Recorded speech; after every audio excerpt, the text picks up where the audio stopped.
Assalamualaikum warahmatullahi wabarakatuh.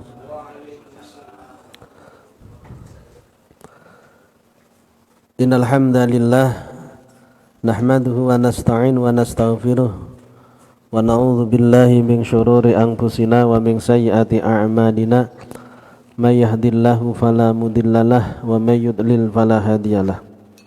Asyhadu an la ilaha illallah wahdahu la syarikalah wa asyhadu anna sayyidana Muhammadan abduhu wa rasuluh. Allahumma salli wa sallim ala sayyidina Muhammadin miftahi babi rahmatillah adada ma fi ilmillah salata wa salaman daimaini bidawami mulkillah wa ala alihi wa sahbihi wa mawalah amma ba'du. Rabbi syrah li sadri wa yassir li amri wahlul 'uqdatam min lisani yafqahu qawli. Subhanaka la ilma lana illa ma 'allamtana innaka antal alimul hakim. Hadirin dan pemirsa kaum muslimin dan muslimat semuanya yang saya hormati dan saya muliakan, marilah kita bersama-sama menjadikan rasa syukur kita kehadirat Allah Subhanahu wa taala atas segala rahmat, taufik serta hidayah yang telah diberikan Allah pada kita semua, sehingga pada malam hari ini kita kembali dipertemukan Allah berjumpa lagi dalam kajian online kitab Syarhul Hikam Ibnu Athaillah Sakandari. Mudah-mudahan pertemuan ini pertemuan yang diridhai oleh Allah Subhanahu wa taala, kita mendapatkan ilmu yang manfaat, barokah fid dunya wal akhirah. Amin ya rabbal alamin. Salawat serta salam tidak lupa senantiasa kita haturkan pada junjungan kita Nabi besar Muhammad sallallahu alaihi wasallam, pada keluarga dan sahabatnya, Nabi yang telah memberikan uswatun hasanah pada kita semua. Mudah-mudahan kita senantiasa bisa iktida wal ittiba bi Rasulillah, sehingga nantinya di yaumil qiyamah kita diakui sebagai umatnya dan mendapatkan syafaatnya.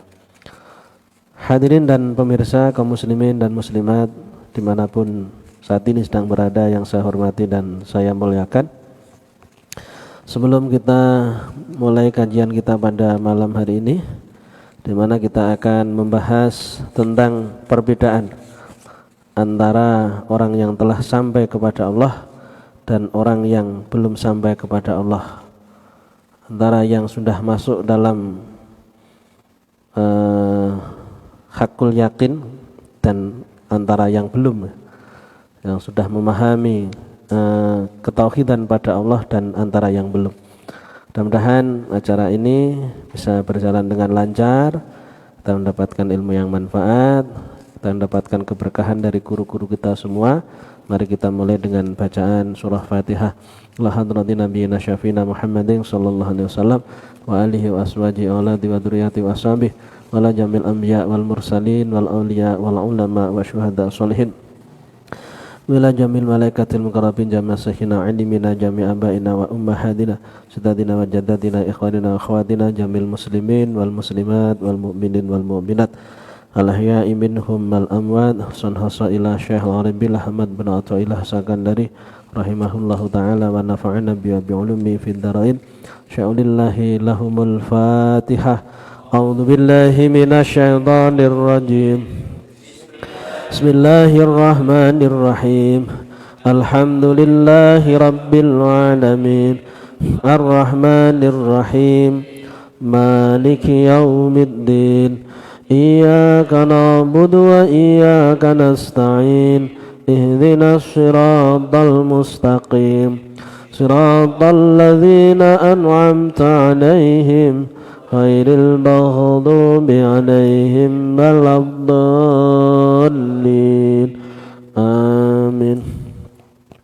Bisa dibuka untuk Syarhul Hikamnya halaman 28, untuk terjemahannya halaman 40. Halaman 40. Bismillahirrahmanirrahim. Qala Asy-Syaikh Al-Arabillah Ahmad Ibnu Athaillah Sakandari rahimahullahu ta'ala wa nafa'ana bihi wa bi'ulumihi fid darain.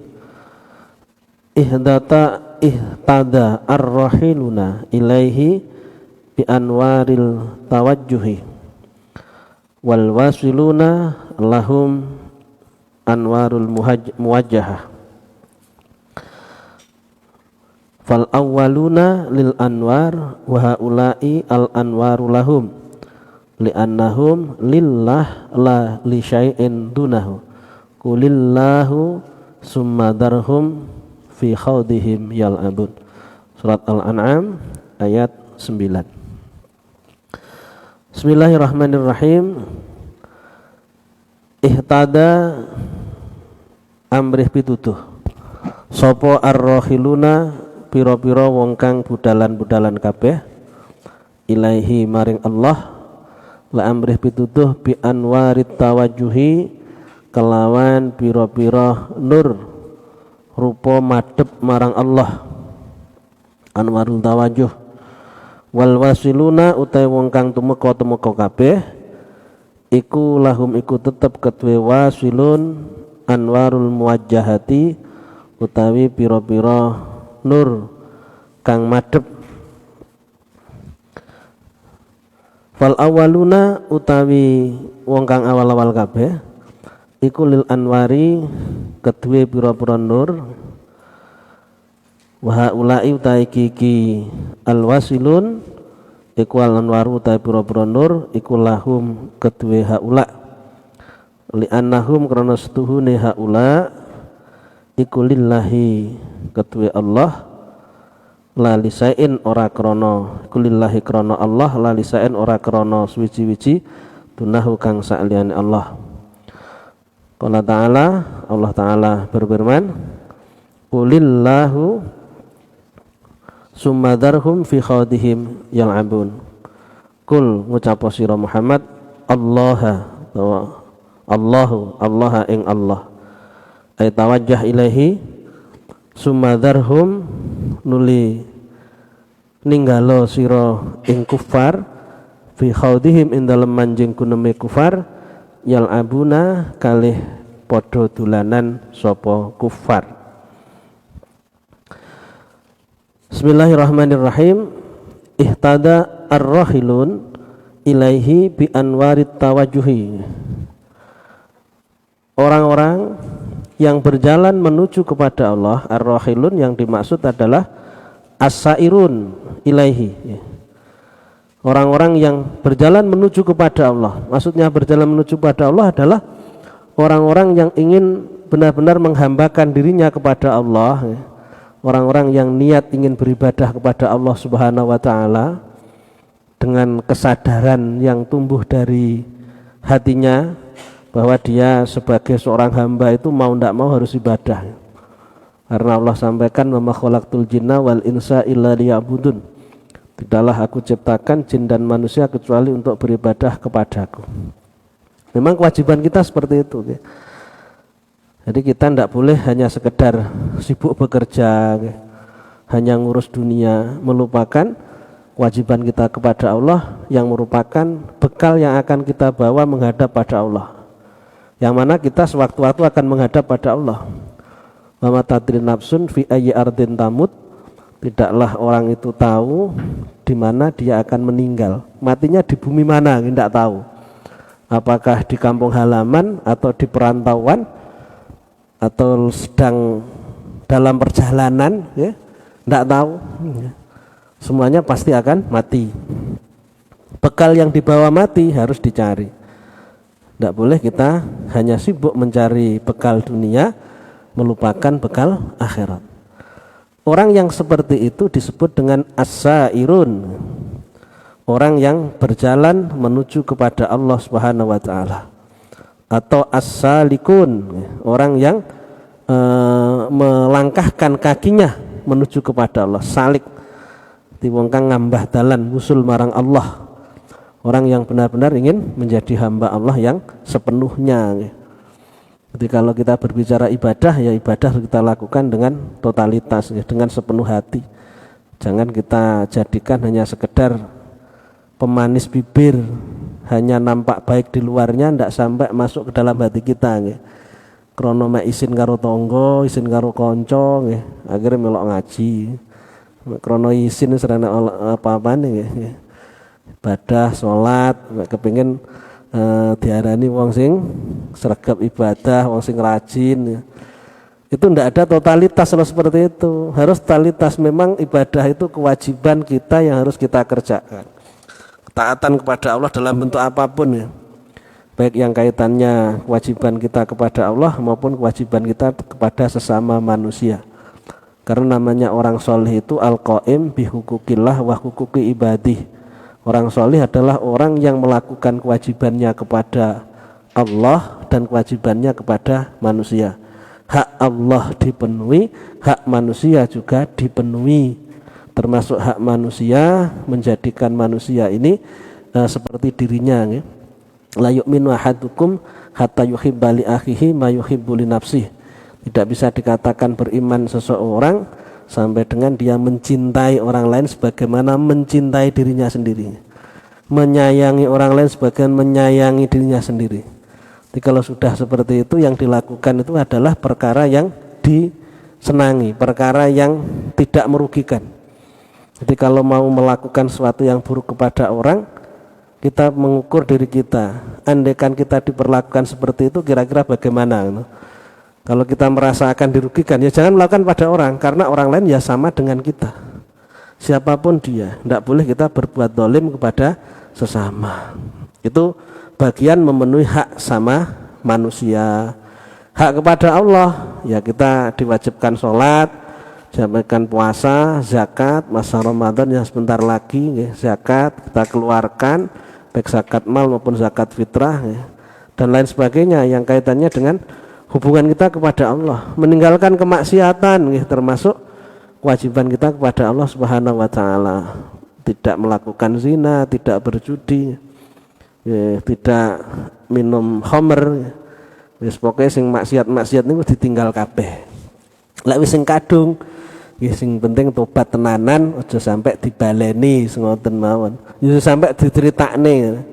Lek diceritakne wong nambah ndadekne masalah niku. Dalah dadi kebanggaan. Wah aku mbiyen yo ora mek sitok. Wah akeh srek nek tak hitung. Apa nih maksudnya? Ya sing tak anu lho, anu apa mbuh. Misalkan seperti itu. Jadi tidak perlu kita ceritakan ke orang. Yang penting kita tobat pada Allah Subhanahu wa taala. Orang yang menyembunyikan dosanya itu akan diampuni oleh Allah. Tapi kalau menampakkan, Allah tidak akan mengampuni. Tidak usah ditunjukkan, akan menjadikan dampak buruk kalau ditunjukkan. Wis sing penting lek pernah nglakoni elek nggih ditobati, mumpung seenek kesempatan. Kemudian kita menggantinya dengan kebaikan-kebaikan.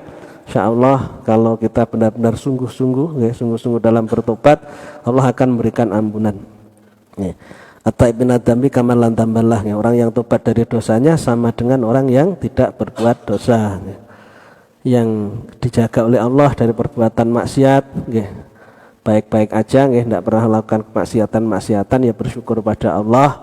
Sebagian Rasulullah senantiasa ibadah, tujuannya adalah untuk mensyukuri nikmat yang diberikan.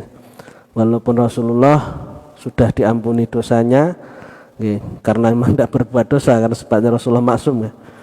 Dosa yang sudah lewat dan akan datang diampuni, karena memang tidak pernah berbuat dosa, tidak ada dosa yang dilakukan. Itu saja ibadahnya luar biasa sampai bengkak kakinya.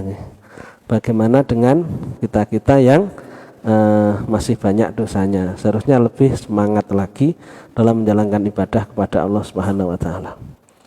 Ibadah menjadi kewajiban kepada kita semua yang harus kita jalankan, dan dari ibadah itu akan muncul nur. Nur itu apa? Cahaya, dorongan kebaikan yang ada dalam hati kita. Karena manusia ini kan tercipta antara jasad dengan ruh ya. Antara dohir dengan batin, antara badan dengan hati. Baiknya hati kita itu dipengaruhi kebaikan-kebaikan yang kita lakukan oleh dohir kita. Kalau kita rajin ibadah, rajin menjalankan ketaatan, meninggalkan maksiat, hati kita akan baik. Hati kita baik, maka baiknya hati itu karena adanya nur yang masuk. Asar, dampak, pengaruh dari kebaikan yang kita lakukan ini akan menjadikan hati kita itu baik. Ada pengaruh dalam hati kita. Begitu juga kalau kita melakukan perbuatan maksiat. Kalau kita melakukan perbuatan maksiat, hati kita kotor. Hati kita akan kotor ya. Karena dosa akan mengotori hati. Ketika sudah banyak dosa yang dilakukan, maka semakin banyak kotoran yang masuk ke dalam hati. Yang asalnya kepikiran akhirat, dampak buruknya itu. Akhirnya tidak kepikiran akhirat, sing dipikirnya masalah dunia. Semakin bertambah usia, yang dipikirkan bagaimana semakin bertambah kekayaan yang dimiliki. Padahal bondo tidak digomati. Tidak berpikir sejauh mana dosa saya diampuni oleh Allah.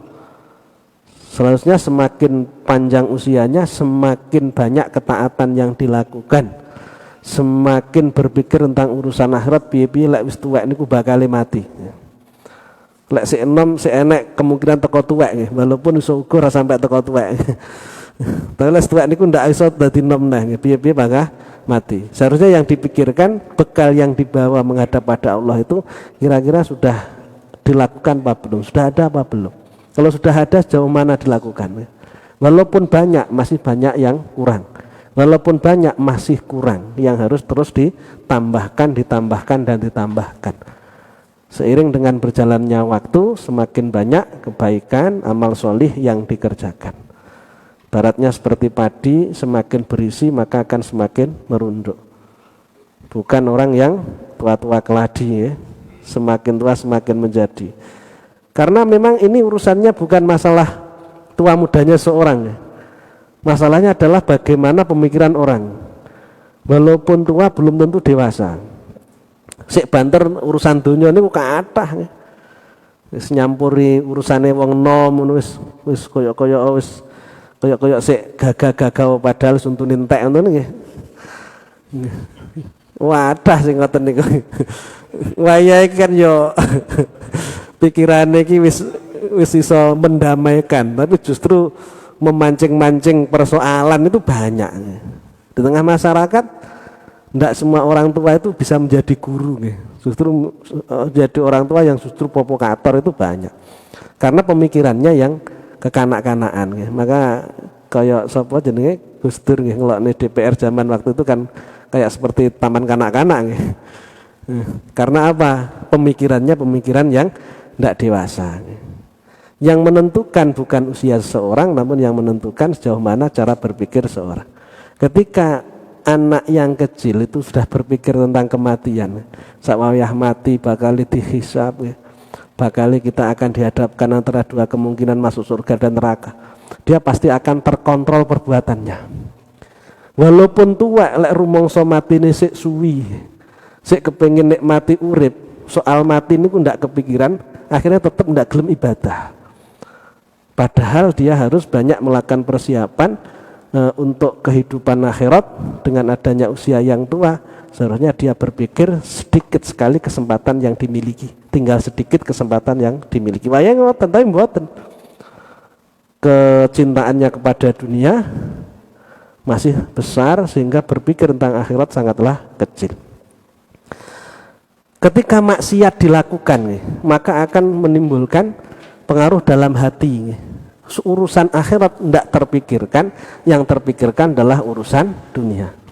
Ketika orang itu rajin dalam menjalankan ibadah kepada Allah, terlalu melakukan riyadhah itu latihan-latihan atau mujahadah, yakni memerangi nafsu, berusaha untuk mengendalikan nafsu. Jadi walaupun ada kesempatan melakukan kemaksiatan, kesempatan itu tetap tidak digunakan karena itu akan berisiko. Maka prinsip hidup itu harus ada. Orang berbuat baik itu prinsipnya seperti minum obat, minum jamu, walaupun itu pahit, hasilnya akan membuat orang sehat. Sedangkan berbuat dosa, berbuat maksiat sama dengan orang minum racun. Walaupun sedikit itu sangat berbahaya, bisa mendatangkan kematian. Berpikirnya semacam itu. Jadi kalau urusan kebaikan Allah akan memberikan balasan baik dunia maupun akhirat, karena Allah Maha Agung. Kalau hanya memberikan balasan di akhirat saja, seolah-olah Allah tidak mampu untuk memberi balasan di dunia. Allah akan memberikan balasan baik dunia maupun akhirat. Begitu juga perbuatan dosa. orang tidak mau mengerjakan sholat, tidak mau mengerjakan puasa, orang yang selalu menyakiti hati orang lain, itu akan dibalas oleh Allah, baik dunia maupun akhirat. Kalau keyakinan tentang balasan-balasan itu benar-benar tumbuh dalam hati, insya Allah orang akan terkontrol. Orang terkontrol dari perbuatan-perbuatan dosa. Anak yang kecil tidak akan berani untuk melakukan dosa, apalagi yang sudah tua, yang jelas-jelas berpikirnya itu lebih dewasa daripada anak-anak. Tapi kalau tidak berpikir tentang akibat daripada perbuatan, maka dia akan tetap los mawon, ya, tetap melakukan perbuatan yang diinginkan oleh nafsunya. Jadi ini karena ilmu, ya. Kalau tidak ada ilmu tidak mungkin. Syekh Sahal Atustari itu sejak kecil sudah ditanamkan, sejak umur 3 tahun itu, Allahuma'i, Allah bersamaku, Allahu nadhiri, Allah melihatku, Allahu syahidi, Allah selalu menyaksikanku. Ditanamkan dalam hatinya bahwa Allah itu selalu bersamamu, Allah selalu melihat yang kamu lakukan, menyaksikan yang kamu kerjakan. Itu tumbuh kuat dalam dirinya. Di hatinya itu sangat kuat keyakinan adanya Allah yang selalu menyertainya, selalu memandang, melihat apa yang dilakukannya. Itu menjadi anak yang luar biasa. Tidak perlu dikontrol oleh siapapun, dia mampu mengontrol dirinya sendiri, sehingga menjadi ulama besar. Karena keyakinan tentang ketuhanan, keyakinan tentang masalah akhirat. Kita bisa mengambil pelajaran dari apa yang kita alami. Karena mungkin kurang adanya pendidikan tentang masalah keyakinan dari orang tua kita, mungkin dari guru-guru kita dulu waktu kecil, sehingga kita lebih cenderung menggunakan akal dalam menjalani kehidupan. Dan memang kalau sudah akal berbicara, seringkali kita membuat satu rekayasa, satu rencana bagaimana bisa berhasil apa yang menjadi tujuan kita, walaupun itu bertabrakan dengan aturan agama, krono akal, sing digunakan akal. Tapi kalau yang digunakan iman, walaupun seolah-olah itu merugikan, tetap akan dilakukan kalau itu memang diperintahkan agama. Walaupun menguntungkan kalau itu dilarang oleh agama, tetap tidak berani dilakukan. Permasalahannya resiko yang akan diterima sangatlah berat. Orang yang hatinya benar-benar tertata karena adanya ibadah yang dikerjakan, maka akan menjadikan orang tersebut menjadi baik. Hati yang baik akan menjadikan perbuatan orang itu baik. Ala inna fil jasati mudghah, idza saluhat saluha sairul jasad, wa idza fasadat fasada sairul jasad. Sungguhnya dalam diri kita itu ada hati, ketika itu baik maka baik pula perbuatan seorang, apabila buruk maka buruk pula perbuatan seorang. Baik buruknya hati itu juga dipengaruhi oleh baik buruknya perbuatan. Jadi bolak-balik ngoten nggih.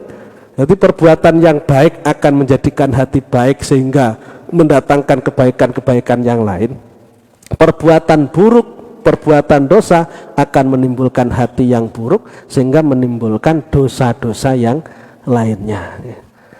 Ini akan dinamakan sebagai nur. Untuk sampai kepada Allah Subhanahu wa taala, dalam makalah ini dikatakan ar-rahilun ilaihi bin anwarit tawajuh. Orang yang berjalan menuju kepada Allah, orang yang dalam tingkatan masih salik, masih sairun, orang yang belum wusul, belum ma'rifat kepada Allah, belum begitu mengenal Allah Subhanahu wa taala, dia hanya sebatas melakukan kewajiban-kewajibannya kepada Allah, itu akan mendatangkan nur yang masuk ke dalam hatinya. Jadi akan membuat dirinya itu memiliki satu dorongan untuk melakukan ketaatan kepada Allah Subhanahu wa taala. Ihtada, ini dapat hidayah. Orang yang berjalan menuju kepada Allah itu dapatnya hidayah, bisa sampainya kepada Allah, bisa wusulnya kepada Allah dikarenakan ibadah-ibadah yang dikerjakan. Lek wong ndak gelem ibadah, ora bakal kenal karo pangeran. Wong ibadah itu pun harus dilakukan secara totalitas, dengan kesungguhan, benar-benar menyadari bahwa itu kewajiban yang harus dijalankan, bukan hanya sekedar formalitas, bukan sekedar casinge mawon nggih. Dadi asal-asalan tidak nggih. Wah, bature sholat ya sholat, bature poso ya poso, tidak seperti itu. Namun tumbuh dari hati bahwa itu merupakan kewajiban yang harus dijalankan. Itu harus terus dilakukan terus. Sampai kapan? Ya sampai mati. Wa'bud rabbaka hatta ya'tiyakal yakin. Sembahlah Tuhanmu sampai datangnya kematian. Berhentinya ya teko mati. Lek urung mati nggih urung leren ibadah, urung leren. Wandak yo rasuwi nggih. Kapan matine sesuk ya sampai sesuk tok men. Lek matine engko ya sampai engko nggih. Lek sampean pengen ndang leren ndonga mawon ndang mati kan ngoten to. Nggih, lha piye nah ya. Lha pingine uripe dawa. Tapi kon ibadah ra gelem. Ya konsekuensine kan ngoten lho. Kalau ingin hidupnya panjang ya ibadahnya lebih lama lagi. Tapi biasanya wong niku lek apik karo Gusti Allah nggih. Dadi wong apik tenan. Gusti Allah itu ngesakno lek kesuwen le ibadah, akhirnya tendang dipundhut karo pangeran nggih. Tapi ya aja terus disimpulne, kena aja ndang mati tak nglakoni elek. Aja dadi wong apik-apik tenan. Ya salah kesimpulane ngono ya salah. Tibake ora sampai dadi wong apik tenan kedisikan mati. Ya rugi. Mbuh karo Gusti Allah tinggal umur panjang utawa ora. Nek wis urusane kon nglakoni apik ya dilakoni. Urusane kon ibadah ya nglakoni ibadah. Ngoten mawon urusan mati kan ndak bisa kita prediksi kapan datangnya. Al-anwar al-hasilah minal ibadah war riyadah allati tawajjahu biha ila hadratir rabb fa innal mujahadah bihasabil adah yahsulu minha anwarun fil qulub yahtaduna biha illallahi hatta yasiluna ilaihi niki lho. Jadi dengan ibadah yang tekun yang dilakukan oleh seseorang yes benar-benar nyadari niku wau. Maka seringkali saya sampaikan biar orang itu mau melakukan ketaatan ilingo lek Gusti Allah ki zat sing maha pemurah yang memberikan nikmat yang banyak kepada kita yang tidak terhitung berapa jumlahnya. Ngelingi Gusti Allah ki wis ngeki apik nang nggone awake dhewe, mosok awake dhewe ra ngeki apik nang nggone pangeran, sulingi ngoten mawon. Walaupun mungkin kita mengharap sesuatu dari ibadah yang kita kerjakan ternyata tidak kita dapatkan. Mendapatkan sesuatu atau tidak, tetap kita melakukan ibadah sebagai bentuk syukur kita atas nikmat yang diberikan Allah kepada kita. Kalau berpikir kita seperti itu, insya Allah terus bertahan.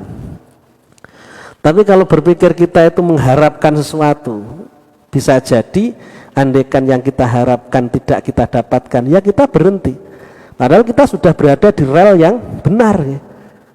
Jalan yang kita tempuh sudah jalan yang benar ya. Gara-gara ternyata tidak mendapatkan yang kita inginkan, pinginnya sugih, ibadah mempeng. Ternyata ndak sugih, soleren ibadahnya.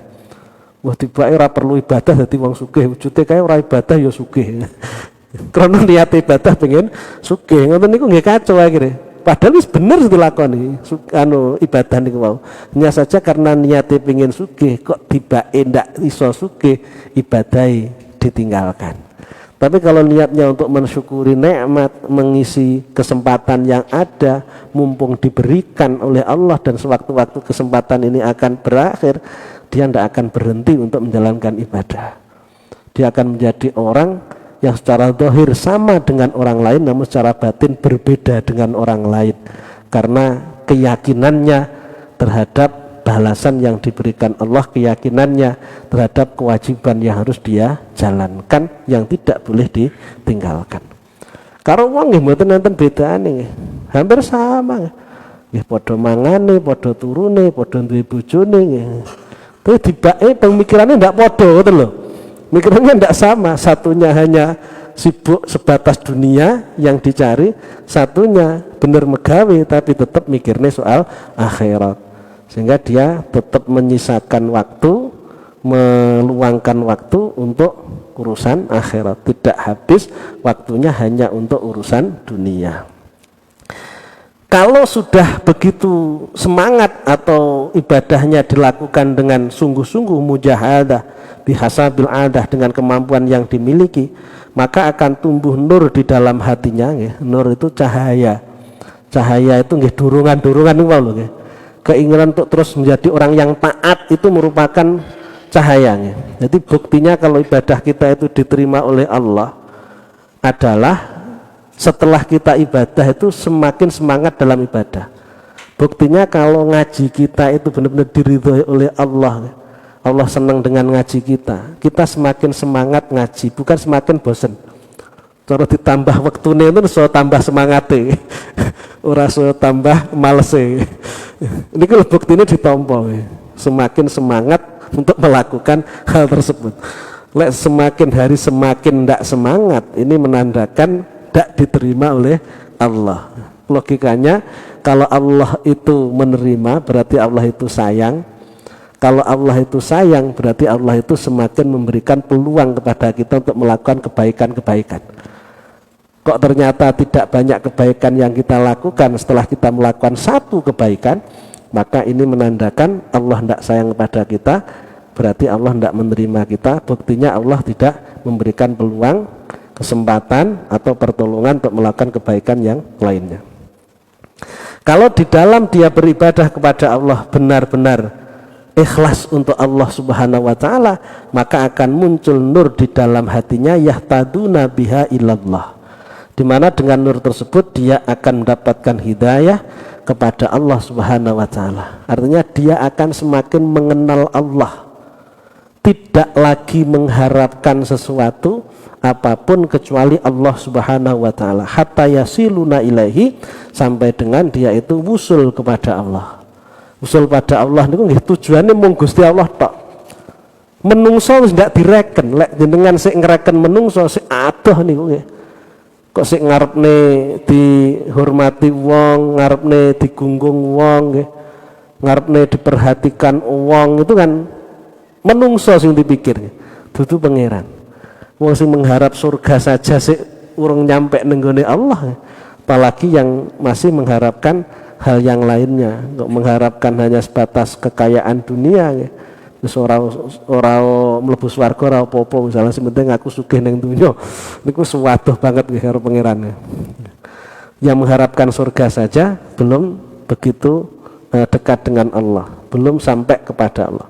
Sampainya kepada Allah ketika orang itu sudah tidak menghiraukan apapun yang ada di sekitarnya, apapun selain Allah itu tidak dihiraukan, hanya Allah yang dituju. Andaikan surga dan neraka tidak diciptakan, tetap dia akan menghambakan dirinya kepada Allah. Ibarati wong buruh nenggone wong ngoten nggih. Ada orang yang ingin membantu orang, dia tidak melihat seberapa yang akan diberikan orang itu. Mikirnya opah niku mboten. Pokoke aku iso ngewangi sampean wis alhamdulillah. Diberikan kesempatan untuk bisa menolong jenengan niku kula wis syukuri tenanan, tanpa melihat apapun yang akan didapat dari orang itu. Menghamba kita kepada Allah seharusnya sampai sejauh itu, tidak mengharapkan apapun dari Allah, hanya ingin melakukan apa yang diperintahkan oleh Allah. Pertanyaannya, kalau tidak mengharapkan dari Allah, apakah Allah akan memberi yang kita inginkan? Tetap akan memberikan.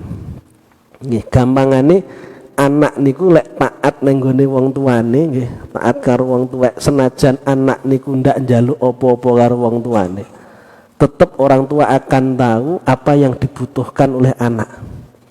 Tapi lek anak niku nakal ning gone wong tuane nggih, ndak nurut, maneni karo wong tua, durhaka kepada orang tua, senajan dia meminta memaksa-maksa dan orang tua sebenarnya mampu untuk memberi, tetap tidak akan diberi. Dikarenakan orang tua tidak senang sama anak yang nakal tersebut. Wis gampangan ngoten mawon. Makanya awake dhewe ndak oleh khawatir apa yang akan diberikan Allah kepada kita. Tetap Allah akan memberikan yang terbaik pada kita. Kuncinya sejauh mana yang kita berikan kepada Allah. Itu yang harus kita utamakan. Ojo mikir apa sing bakal diwenehi Gusti Allah, mikira apa sing sekira awake sing dilakoni awake ning nggone Gusti Allah. Sudahkah kita menjadi orang yang taat, orang yang bertakwa kepada Allah, ataukah belum? Sing penting niku mawon. Wis ngoten mawon pun, tanpa memikirkan yang lainnya. Kalau sudah melakukan itu, pasti akan diberikan apa yang menjadi jatah kita, itu akan diberikan. Tanpa kita mengharapkan, itu tetap akan diberikan oleh Allah. Lastu binadirin fi haqqi abdi hatta yang duru abdi fi haqqi. Aku tidak melihat hak hambaku sampai hambaku itu melihat hakku. Ati'ni fima amartuk wala tu'allimni fima yuslihuk. Taatilah apa menjadi perintahku, jangan kau ajari aku apa yang baik bagimu. Fima yuslihuk. La tatakallaf ma kufita wala tudayyi mastuk fita. Jangan engkau memaksa-maksa menuntut apa yang sudah dicukupkan oleh Allah. Urusan yang terkait dengan kehidupan kita wis Gusti Allah ae sing ngurusi, terserah piye lan ngurus pangeran. Wala tudayyi mastuk fita, dan jangan kau sia-siakan, kau abaikan apa yang diminta Allah untuk kamu kerjakan. Ya, apa yang diminta Allah kita kerjakan, ya kita kerjakan dengan sepenuhnya. Nggih, mesti enek sesuatu yang akan diberikan Allah kepada kita, baik kita niatkan atau tidak. Kalau tidak kita niatkan saja sudah akan dikasih, kenapa kita harus meniatkan untuk itu? Kadang-kadang kita ini kan mboten semangat, lek ndak roh ganjarane kan ndak semangat. Ndak roh ganjaran ndak semangat, roh ganjarannya semangat. Ketika kita hanya melihat itu ya, kita hanya akan melakukan ibadah di saat upaya gede, ngoten mawon. Lek ndak gede, ndak gelem nglakoni. Padahal ketaatan kita itu urusannya bukan yang kita lakukan, tapi urusannya kepada siapa kita melakukan. Kan ngoten kan? Kan kepada Allah. Walaupun karo Gusti Allah dingeki sithik, ndak masalah. Karena kita sudah bisa menghambakan diri kita kepada Allah. Ngoten mikirnya. Walaupun nggak editin tidak apa-apa, bahkan tidak tinggal sekalipun tidak masalah, tidak masalah. Sama dengan urusan dosa, bukan masalah besar kecilnya dosa yang menjadi yang harus kita persoalkan, tapi kepada siapa kita berbuat dosa.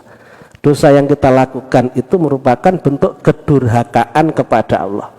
Sekecil apapun, kalau itu dilihat yang kita durhakai, yakni Allah Subhanahu Wa Taala, kita akan berpikir melakukannya. Ya kasarane omong senajan mek ngentut ora sampai ngaplok nggih.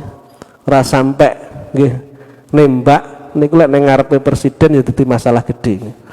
Mek ngentut tok lho nggih. Ngoten niku lho, gambarane ngoten. Ya urusan maksiatan kita nggih ngoten, walaupun kecil nggih, karena itu memang urusannya kepada Allah nggih, tetap harus kita hindari nggih. Karena itu bentuk ketidaksopanan kita kepada Allah Subhanahu Wa Taala. Begitu juga masalah nikmat.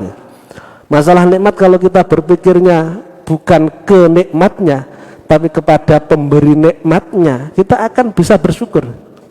Walaupun itu sepeda ontel, kalau itu datangnya dari Pak Jokowi, nilainya jauh lebih besar daripada datangnya dari teman kita sendiri. Akan begitu kita rawat.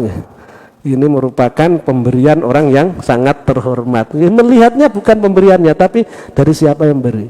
Walaupun itu kecil, misalnya koncone nggih sugih, awake dhewe ora patek sugih, tapi kita masih bisa makan, mencukupi kehidupan kita. Siapa yang ngasih itu? Allah Subhanahu Wa Taala. Kita melihatnya kepada Allah, bukan kepada apa yang dikasihkan Allah kepada kita. Bisa syukur. Begitu juga ketika kita dapat musibah. Di saat kita dapat musibah, kalau kita melihatnya bukan pada musibahnya, tapi melihatnya kepada Allah yang ngasih musibah, kita akan bisa sabar. Kalau kita melihat musibahnya, kita akan membanding-bandingkan. Oh saya kok begini ya, dikasih ujian begitu berat. Si A itu yang tidak begitu taat, banyak melakukan maksiat, ujiannya kok ringan ya. Ini Allah ini gimana? Ini akan jadi masalah. Tapi kalau kita melihatnya bahwa Allah memberikan itu, tentunya itu sudah dipilihkan oleh Allah buat kita. Sedangkan apa yang menjadi pilihan Allah itu pasti pilihan yang terbaik. Apa yang menjadi pilihan kita belum tentu baik. Karena yang tahu ke depannya itu hanya Allah. Kita hanya tahu saat ini dan yang tadi, yang nanti kita tidak tahu. Dan tidak mungkin Allah melakukan itu tanpa adanya tujuan. Pasti ada maksud. Pasti ada maksud yang kembalinya kepada kita, kebaikan yang kembalinya kepada kita. Atau kita melihatnya Allah yang ngasih musibah adalah Allah yang sama yang seringkali ngasih kita nikmat. Kalau kita bandingkan musibah yang diberikan dengan nikmat yang diberikan Allah, tidak ada apa-apanya musibah. Wong biasa ngingoni, terus dijewer sithik ngono wis ngamuk-ngamuk. Orang tua kita loh, ibaratnya ngoten lho. Wis cilik nyewoki nggih, ngingoni nggih, ngedusi nggih, gendongi. Masane karo wong teh enek omongan sing rada nyelenget misale nggih, rada ra penak ngoten wis nuwes karo wong tua. kok ndak melihat kebaikan-kebaikan yang sudah diberikan. Ini kan lucu, dia hanya melihat kesalahan yang tidak seberapa dibandingkan dengan kebaikan yang sudah diberikan. Kepada Allah kalau kita melihatnya semacam itu, Allah yang ngasih musibah adalah Tuhan yang sama yang sudah banyak ngasih nikmat kepada kita. Pasti kita akan bisa bersabar. Apalagi kalau kita meyakini bahwa itu semua sudah menjadi pilihan Allah, dan apa menjadi pilihan Allah adalah pilihan yang terbaik buat kita. Kita akan bisa syukur. Jadi dikasih sakit itu bukan kok terus kita ngersulah mboten ya. Justru kita syukur karena itu bisa menghapuskan dosa kita. Daripada awake mati terus dosane sik urung dihapuskan nggih. Lebih baik kan dihapuskan kan. Terus bisa menambahkan pahala kita. Karena bisa jadi sholat yang kita kerjakan krono kurang sempurna nggih, syaratnya diterima ndak terpenuhi, termasuk masalah khusyuk ndak kita lakukan. Buktine awake dhewe niku sholat seringkali kelalen nggih. Mang rekangate piro nggih, koyok telu koyok papat, tak terusne koyok ya wis papat. Cara tak anggap telu koyok wis suwi. Lha iki modele pikirane kan rono-rono. Model sholat sing rata khusyuk. Kemungkinan Allah tidak menerima ibadah-ibadah kita, sehingga Allah memberikan peluang pahala dari bentuk yang lain berupa musibah. Yang penting kita sabar. Oh berarti Allah itu sayang. Ayo nggak jadi masalah, wis dilakoni. Wong disusahno ora ilang ya. Lebih baik ya disyukuri, disenengi. Akhirnya iso ndadekne seneng. Maka dalam satu ungkapan itu Allah sampaikan ya, yang diwahyukan pada Nabi Daud, ana urid wa anta turid. Aku punya keinginan, kamu punya keinginan. Walatakunu walayakunu ilama urid, dan tidak akan terjadi kecuali apa yang menjadi keinginanku. Fa in salamta ma urid atau kama turid. Jika kamu menyerahkan, pasrah, manut, legowo dengan apa menjadi keinginanku, kata Allah, maka akan aku berikan apa menjadi keinginanmu. Wa illam tusallim, jika kamu tidak mau pasrah, tidak mau nurut apa menjadi keinginanku, nggih layakunu ilama urid, tidak akan terjadi kecuali apa yang menjadi keinginanku. Nggih, kuncinya untuk mencapai keinginan itu kita nurut sama Allah yang membuat keinginan. Klek nurut Allah dituruti, tapi ndak nurut awake dipeksa kudu manut karo pilihane Gusti Allah. Nah, kan penak to. Dadi awake dhewe lek mikire bener, lakune ini wis bener ya. Tapi lek mikire salah, ya lakune wis salah. Ngamuk-ngamuk nggih, kowe tok wong sing duwe duit karo ndak iki. Karena sing duwe duit iso guyu-guyu, sing duwe duit iku wis guyu ndak kuat. Guyu ndak kuat karena terlalu banter lah mikir. Beban hidup dianggap sesuatu yang sangat berat. Jadi ketika orang itu memang benar-benar taat kepada Allah Subhanahu wa taala, maka ada hasil yang didapat berupa nur yang ada dalam hati, yakni dorongan untuk melakukan ketaatan-ketaatan yang sampai pada akhirnya dia akan usul kepada Allah. Yang asalnya niatnya untuk surga, niatnya untuk mendapatkan kesuksesan dunia, gen usahane lancar, gen rezekine tambah, itu sudah tidak diniatkan sama sekali. Karena terus dilakukan. Jadi termasuk bahasane wong sing sodakoh niku isane ikhlas, niku ndak teko dengan sendirinya, pasti akan ada proses untuk sampai ke sana. Dihasaling ora pate ikhlas nggih, krana kepeksa krana apa, itu terus dilakukan. Lama kelamaan niat kepeksa niku ilang. Akhirnya dengan sendirinya bisa ikhlas. Tapi lek ngenteni ikhlase, aku lek rong ikhlas rong sedekah, ora bakal iso ikhlas karena ora sedekah. Ikhlas niku kan bareng karo sedekah sing diwenehne nggih. Lek wis ndak gelem sedekah, ikhlase kok ngendi tekane nggih. Wong sedekah ora dilakukan nggih. Walaupun asalnya mungkin tidak bisa ikhlas, masih ada niatan-niatan tertentu. Tapi kalau itu terus dilakukan, maka akan mendatangkan keikhlasan. Dengan sendirinya dia akan niat hanya untuk Allah Subhanahu wa taala. Maka lebih baik melatih diri niku nggih akeh sekalian ya. Walaupun urung patek ikhlas nggih. Panitiane mesti marem nggih. Nek sithik daripada akeh ndak ikhlas, lebih baik sithik ngoten. Panitiane susah. Wong bangun butuh akeh. Nyumbangi mek sithik, krana wong ngenteni ikhlase isane ngek akeh. Wah kira nggih mboten saged berjalan. Ya dilatih dengan banyak walaupun belum ikhlas dan terus dilakukan sampai pada akhirnya nanti bisa ikhlas dengan sendirinya. Itu akan lebih baik ya, daripada nunggoni teko ikhlase utawa nek bahasa luwih apik sithik sing ikhlas daripada akeh ndak ikhlas. Niku nggih kleru. Itu bukan bahasa tepat. Iku pembelaan wong bakhil nggih. Pembelaane wong bakhil ngoten biasane nggih. Itu bahasanya nggih bahasa ikhlas padahal aslinya wong niku bakhil. Wong niku memang pelit. Ketika orang sungguh-sungguh dalam beribadah, sampailah dia wusul kepada Allah. Yang diharapkan hanyalah Allah, yang asalnya mengharapkan selain Allah. Dampak dari ibadah yang dikerjakan. Wal wasiluna lahum anwarun al muwajjah. Sedangkan orang yang sudah wusul kepada Allah, ya. Jadi kalau sudah wusul pada Allah, baik itu wahbi, yakni pemberian dari Allah. Nek kalane wong niku kebuka atine dengan sendirinya, namun itu sifatnya sedikit. Yang paling banyak adalah orang yang melakukan proses. Ya. Setelah ibadah begitu ditekuni, ya, riyadhah, mujahadah dilakukan, dia benar-benar ingin menghambakan dirinya kepada Allah, sampailah dia menjadi orang yang wusul kepada Allah. Orang yang benar-benar hanya menginginkan Allah, tidak menginginkan yang lainnya. Wal wasilun, orang yang sudah wusul kepada Allah itu lahum anwarul muwajjah, maka akan ada nur yang datang kepadanya. Jadi bukan dia yang mencari nur, mencari cahaya atau pengaruh dari ibadah yang dilakukan, athar, dampak, akibat dari ibadah yang dilakukan, justru dengan sendirinya dia akan mendapatkan pertolongan dari Allah. Jadi nur yang datangnya dari Allah, cahaya-cahaya kebaikan yang datangnya dari Allah Subhanahu wa ta'ala. Lahum anwarul muwajjah, al anwar alladhi wajahathum min hadratir rabb ufidat alaihim hatta arafuhu subhanahu wa ta'ala. Jadi adanya nur yang datang dari Allah Subhanahu wa ta'ala yang dicurahkan kepada orang tersebut sampai dengan mereka semua menjadi orang yang mengenal Allah Subhanahu wa ta'ala. Mengenal Allah itu meyakini segala sesuatu itu datangnya dari Allah, tidak kepikiran asbab. Asbab itu nggih dohir mawon gitu loh. Tapi bisa dumunungne urip. Bisa benar-benar menyambungkan kepada Allah Subhanahu wa taala. Karena pada hakikatnya yang berkuasa dalam hidup ini ya Allah. Tapi orang untuk sampai ke sana itu sulitnya luar biasa nih. Jadi iso memahami lek kabeh dikersakne Gusti Allah niku wangele nggih tenanan.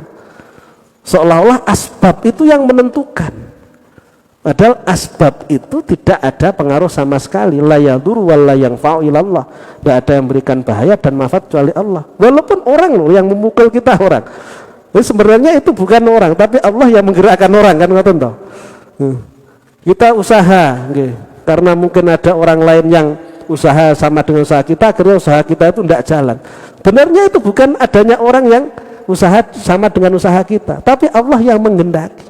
Asbab mawon nih kan ngoten. Corona misalkan akhirnya usahane macet. Niku nggih asbab mawon, hakikatnya Allah Subhanahu wa taala. Kalau kita tumbuhkan keyakinan Allah Maha Kuasa, tanpa asbab pun Allah akan bisa memberikan sesuatu yang luar biasa kepada kita. Maka seringkali saya sampaikan, tumbuhkan keyakinan walaupun situasi dan kondisinya ini kurang memungkinkan, tidak mendukung misalkan, tapi kita yakin Allah itu kuasa. Ibaratnya wong loro niku senajan wis tepung gelang niku wis teko ngendi-ngendi lah berobat. Ojo sampai pesimis, terus tetap optimis. Bisa jadi Allah akan memberikan kesembuhan dengan jalan yang lain. Walaupun usaha koyok tertutup gara-gara corona, tetap harus optimis. Bisa jadi Allah memberikan jalan yang lain, rizki dari jalan yang lain. Ngoten mawon. Gusti Allah kuwasa. Tapi lek awake mikire ning gone asbab mawon, seolah-olah yang menentukan asbab, kita akan berpikir kapan ya corona berakhir. Gen usahaku iso jalan. Mek ngoten tok. Padahal kita ndak tahu nggih sampai kapan kan ndak tahu. Akhirnya sesuatu iso ngenes nggih, pikiran niku iso ngenes. Tiba-tiba corona panggah ra ngalih-ngalih. Corona ini panggah enek nggih. Pikiran kita akan semakin pesimis. Tidak hanya sekedar kita kehilangan pekerjaan, kesehatan kita juga terganggu. Nggih lama-kelamaan nggih ngenes nggih. Wis ngenes wis masalah nggih. Gara-gara nyusahi keadaan. Tapi kalau kita kuat keyakinannya kepada Allah bahwa Allah itu zat yang maha kuasa, walaupun secara asbab kayaknya kemungkinan kecil kita bisa sukses, tapi kalau kita yakin Allah akan memberikan suksesan, walaupun kemungkinannya kecil tetap akan bisa sukses. Walaupun semua dokter menvonis mungkin kita tidak bisa sembuh, tapi kalau kita optimis saja jadi Allah memberikan kesembuhan. Ini ngoten mawon. Tidak perlu kita melihat pada asbab, terlalu menggunakan logika dalam melihat sesuatu. Kita tetap harus melihat bahwa segala sesuatu tidak lepas dari kehendak Allah. Allah lah yang berkuasa dalam kehidupan ini. La ilaha illallah. Tiada Tuhan selain Allah, yang artinya tiada yang berkuasa dalam kehidupan kecuali Allah. Innal umur kullaha biyadillah. Manusia itu hanya sekedar majburun wa mukhurun, dipaksa ditundukkan oleh Allah. Mukhtarun fid dhahir wa majburun fil batin. Secara dhahir koyo iso-iso, ikhtiar koyo iso-iso nggih, koyo iso-iso nggih. Koyo iso-iso tenanan, tapi tidak ndak iso apa-apa nggih. Kenyataannya nggih, hakikatnya Allah lah yang menentukan semuanya. Nggih monggo nggih, hasil kita ngaji seperti ini kita terapkan dalam kehidupan. Optimis, percaya diri, yakin bahwa Allah itu memberikan pertolongan kepada kita asalkan kita taat kepada Allah. Ngoten mawon kuncine ya. Wis ndak perlu mikir sing reno-reno, ora usah ngenteni coronane ilang, ora usah ngenteni enek wong sing pripun wis terserah. Nggih, wis terserah keadaan kaya apa terserah, kita serahkan pada Allah. Yang penting kita menjalankan ibadah dengan adanya ketaatan yang kita lakukan pada Allah, Allah akan memberikan pertolongannya kepada kita. Prinsip itu yang kita lakukan. Andaikan kok ndak dingai gampang, paling ndak sangune mati niku awake duwe ngoten lho. Wis mikire kalau seperti itu kan ndak akan membuat kita malas dalam menjalankan ibadah kepada Allah Subhanahu wa taala. Bismillahirrahmanirrahim. Kalau wasilun ya, orang yang sudah wusul kepada Allah, dia mendapatkan nur ya, cahaya yang datangnya dari Allah Subhanahu wa taala. Fal awwalun lil anwar wa haula'i al anwar lahum. Orang yang pertama siapa? As-sairun atau ar-rahilun. Orang yang menuju kepada Allah, yang menjalankan ketaatan pada Allah, dia melakukan itu agar mendapatkan nur dari Allah, agar mendapatkan cahaya sebagai wasilah sampai kepada Allah, mendapatkan asar, dampak, pengaruh dari ibadah yang dikerjakan biar dia bisa wusul kepada Allah. Ay abidun laha wa muhtajuna ilaiha litawasuli biha ila matlubihim. Wa haula'i ayil wasilun ya. Orang-orang yang wusul kepada Allah al-anwar lahum. Nur itu sudah tetap ke dalam diri orang tersebut min ghairi mu'anatin wa masyaqatin ma'afanaihim anha bi rabbihim. Tanpa adanya kesulitan-kesulitan yang dilakukan. Tanpa adanya hal-hal yang dilakukan, misalkan harus puasa sekian, harus sholat malam sekian dan seterusnya, itu tanpa melakukan itu sudah ada cahaya yang muncul. Sehingga orang itu semakin dekat dengan Allah ya, semakin tidak terasa walaupun melakukan banyak kebaikan. Dan mungkin ibadah secara dohir itu semakin berkurang bisa jadi karena yang dikuatkan adalah ibadah batin. Jadi orang yang masih jauh dari Allah harus banyak menguatkan ibadah-ibadah dohir, sering poso, sering tangi wengi, sering sedekah dan seterusnya. Nah, itu perlu dilakukan karena hatinya belum nyambung. Bagi orang yang sudah wusul kepada Allah, bisa jadi ibadah batin yang lebih menonjol daripada ibadah zahir. Ada nur yang datang ke dalam dirinya, namun tidak ada niatan untuk apa-apa selain Allah, itu tidak ada. Ma'afanaihim anha bi rabbihim. Jadi hatinya itu sudah lepas dari selain Allah. Yang diharapkan hanyalah Allah. Misalnya tentang keadaan berubah dan tidak itu tidak dipikirkan. Urusannya Gusti Allah dudu urusaku. Urusaku kon berarti wong sing apik kon ibadah. Masalah panganku, masalah uripku kuwi Gusti Allah sing nuntut, sing mentokno. Saya tidak perlu masuk ke wilayahnya Allah. Saya masuk ke wilayah saya sendiri. Itu urusan Gusti Allah. Kok melok cawe-cawe opo? Percuma. Ya. Tidak terpikirkan itu dengan sendiri oleh Allah digerakkan untuk tercukupinya kebutuhan seperti apa dengan sendirinya. Tapi kalau kita ngurus yang bukan urusan kita, ya, itu terlalu berambisi, ya, terlalu besar keinginan untuk urusan dunia, padahal itu Allah yang menentukan. Kita akan kehilangan banyak waktu hanya untuk itu, padahal bisa kita gunakan untuk mendekatkan diri kita kepada Allah. Jadi kehilangan energi, kehilangan waktu yang bisa kita gunakan untuk hal yang positif hanya untuk mikirkan itu. Esok sore masuk ndak kerja niku mikirnya kerjaan, rugi dipikir niku rugi gitu loh. Orang dadi wis kerjaane malah semakin baik itu ndak. At-tadbir nisful ma'isah, memang benar mengatur itu bagian daripada keberhasilan di dalam kita mencari ekonomi. Namun nggih sewajarnya mawon. Ora sampai kepikiran terus sampai salat balang kepikiran. Kabeh kepikiran sing dipikirin mak kuwi mawon. Kaya-kaya uripe sik suwi kan ngoten to. Padahal mati sawaya-waya. Maka seringkali saya katakan, wong niku lek mumet-mumet urusan dunia, itu penyebabnya satu, pasti dia ndak begitu takut dengan urusan akhirat. Orang itu kalau takut dengan urusan akhirat, dengan sendirinya ndak tak kepikiran urusan dunia itu ndak kepikiran. Mikirnya mati sawaya-waya selamat lan orane niku lho, wis menguras tenaga, menguras pemikiran gitu. Wis ndak sempat mikirkan yang lainnya. Kalau dia terlalu pede, andai kan mati mesti selamat deh. Sing dipikir urusan dunia. Lek sing wong ini ku ada kekhawatiran besar mati ning kok kaya apa ke? Sangune wis enek apa urung, itu akan membuat kita fokus ke itu dan ke yang lainnya itu ndak akan begitu dipersoalkan. Wis urusan urip kaya apa gen diatur karo pangeran. Yang terjadi semacam itu nantinya. Yang dilihat hanyalah Allah.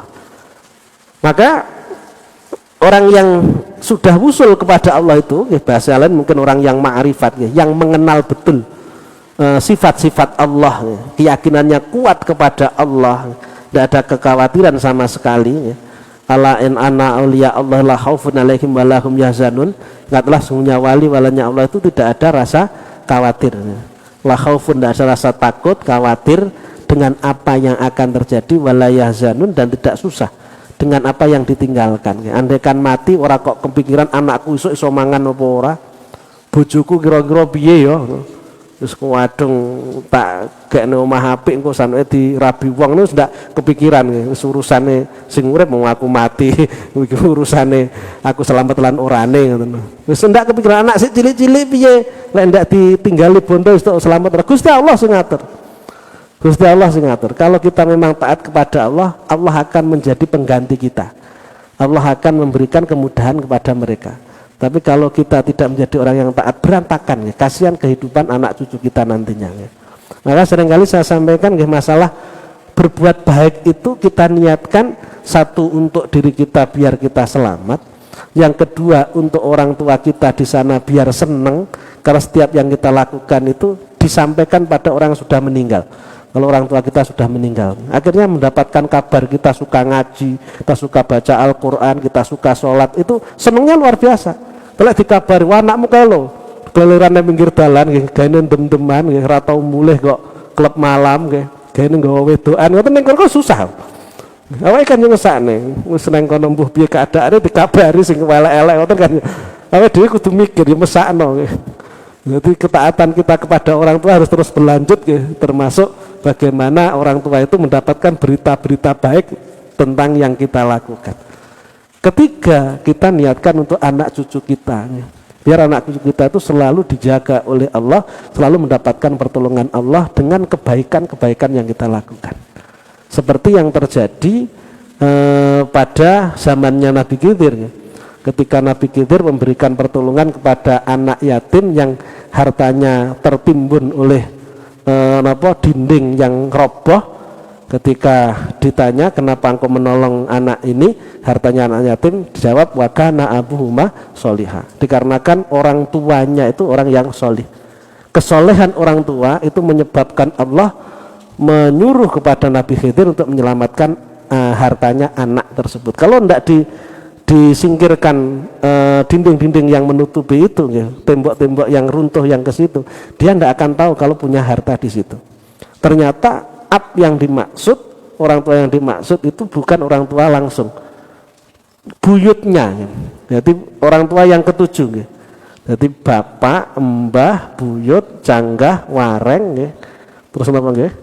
Udek-udek, gantung siwur, ya. Ya itu sampai ke sana, ya. Ternyata perbuatan baik itu tidak hanya anak yang akan mendapatkan balasan, sampai anak cucu kita itu semuanya akan mendapatkan balasan. Kalau kita berpikirnya ke sana, kita akan senantiasa memaksakan diri kita untuk melakukan kebaikan-kebaikan.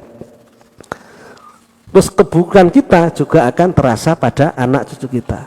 Bisa kita lihat orang-orang yang mengalami permasalahan dalam rumah tangga, ya, berantakan kehidupannya. Lek diurut nih ngoten wong tuane ora patek taat. Lek dicelidiki ngoten lho, wong tuane niku ora patek ibadah. Sehingga anak cucunya itu berantakan, rumah tangganya itu bermasalah. Tapi kalau orang tuanya taat, insyaallah demayem ya, ndak enak permasalahan dalam anak putu ya.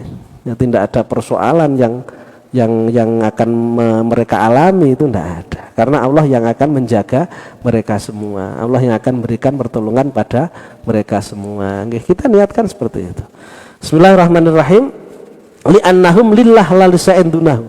Karena orang yang sudah wusul kepada Allah itu niatnya hanya lillah, hanya untuk Allah, lillah, untuk Allah, tidak ingin sesuatu apapun. Pokoknya aku diperintahin ibadah, ya nglakoni ibadah wis ngoten. Mbuh karo Gusti Allah dingeki opah utawa ora dingeki opah, ini ndak masalah. Karena itu menjadi kewajiban yang harus kita jalankan lillah. Li'annam lillah la lisa'in dunahu, tidak untuk sesuatu selain Allah. Kemudian kita bisa mengambil dari ayat Al-Qur'an surat Al-An'am ayat 9. Allah katakan kulillah sumadarahum fi khawdihim yal'abun. Katakanlah Allah, Allah, hanya Allah. Artinya apa? Hanya Allah. Tawajjah ilahi wala tumil ila anwarin wala khairiha. Menataplah kepada Allah, niatkan hanya untuk Allah, jangan melihat kepada dampak-dampak, akibat-akibat, balasan-balasan. Tidak usah melihat ke sana, hanya melihat kepada Allah. Berarti ndak oleh niat ibadah kanggo gen lancar usahane. Sedekah niku rata-rata ngoten nggih. Wong lek pengen lancar nggih akeh ana sedekah nggih, niate gen pengen lancar. Berarti niki bukan lillah nggih. Lil lancar ngoten lho. Bukan lillah. Sebenarnya itu tidak masalah karena sudah bukan linnas ngoten lho. Sing masalah itu linnas karena manusia. Hanya saja kurang apik nih. Karena apa? Masih ada keinginan untuk diri sendiri. Tapi kalau untuk Allah, sama dengan orang tua itu loh ibaratnya.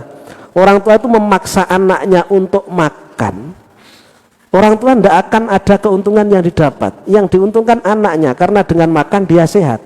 Dipaksa-paksa, anaknya dipaksa-paksa agar anaknya, orang tua memaksa anaknya agar anaknya mau makan biar sehat. Kalau orang tua berpikir balasan, ndak akan mau, dia suruh-suruh samu sermangan yo kono ram kono, wong aku ndak rugi kan ngoten to.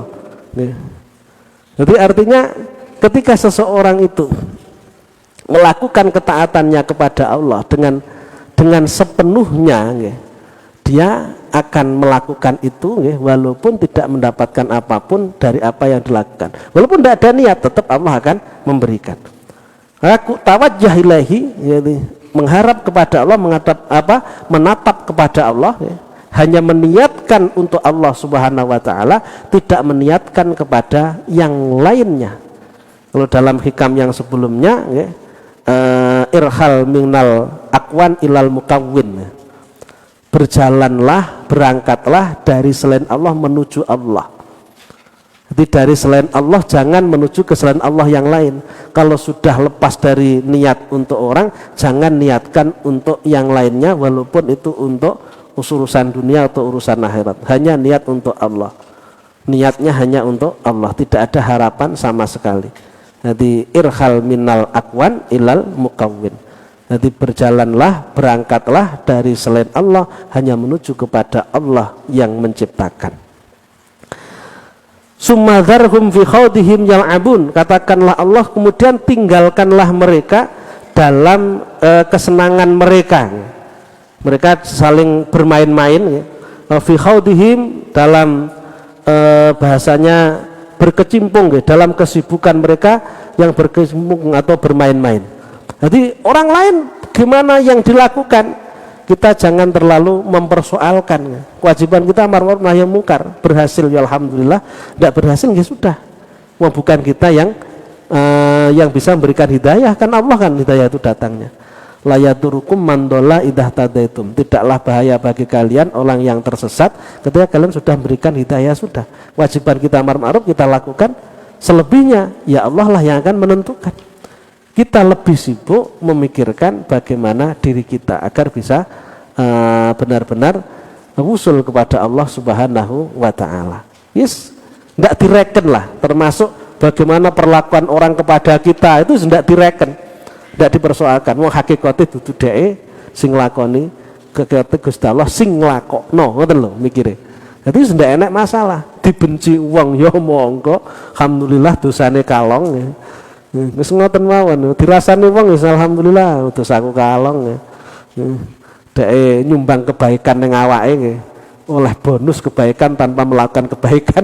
Mikire kan ngoten kan enteng. Orang terus sampeyan wasu-wasu ngamuk-ngamuk wis ora. Mesti hormati nggih monggo, dihinakan nggih monggo.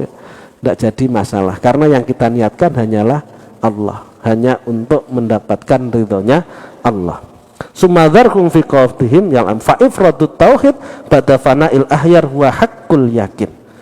Ketika orang itu benar-benar memurnikan tauhid hanya untuk Allah, segalanya Allah, ba'da fana'il ahyar, setelah melepaskan keinginan kepada selain Allah, wis ora ngreken selain Gusti Allah, sing dituju mek Gusti Allah tok, maka itu merupakan hakul yakin. Hakul yakin, keyakinan yang sesungguhnya.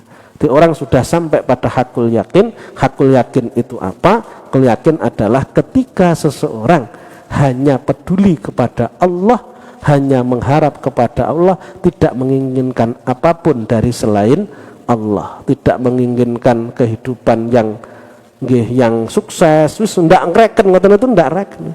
Ndak tak mikir sing ngoten mikire mek piye amrih awake iki disenengi karo Gusti Allah nggih. Amrih awake iki bener-bener iso menghambakan diri kepada Allah, namung ngoten tok. Pikirannya hanya satu, bagaimana bisa melakukan kewajibannya kepada Allah Subhanahu wa taala tanpa memperdulikan apa yang diberikan Allah kepada kita, tanpa memperdulikan bagaimana perlakuan orang kepada kita. Ini ifradut tauhid, ketauhidan yang murni yang merupakan hakul yakin. Yang dituju hanyalah Allah, bukan yang lainnya. Oke, itu saja yang dapat kita sampaikan pada kesempatan malam hari ini. Mudah-mudahan bermanfaat bagi kita semua, membuat kita semakin lepas dari keinginan-keinginan, kita ikhlas dalam melakukan segala kebaikan, ibadah dan amal-amal soleh yang lainnya. Mudah-mudahan kita menjadi orang yang dapatkan hidayah dan taufik dari Allah Subhanahu wa taala sehingga benar-benar selamat di dunia wal akhirah. Bila taufik wal hidayah. Assalamualaikum warahmatullahi wabarakatuh. Subhanakallahumma bihamdika asyhadu an la ilaha illa anta astaghfiruka wa atubu ilaik. Alhamdulillahirabbil